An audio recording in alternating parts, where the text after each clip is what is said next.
সুন্দর বললেন ত্যাগাৎ শান্তি, ত্যাগাৎ শান্তি, কিন্তু ত্যাগ করার জায়গায় উনি যে ত্যাগটা বললেন সেটা খুবই কঠিন ত্যাগ। বললেন যে তুমি কর্তৃত্ব ত্যাগ করো, গীতার মূল কথা কর্তৃত্ব ত্যাগ করো আর গোবিন্দকে ধরো, মানে না হং কর্তা হরি কর্তা।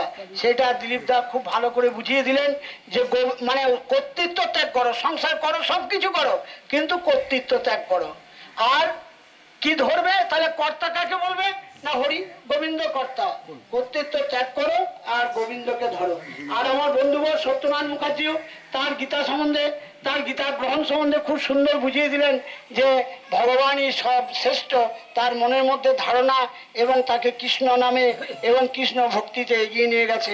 আমরা দুজনকে হার্দিক অভিনন্দন জানাই।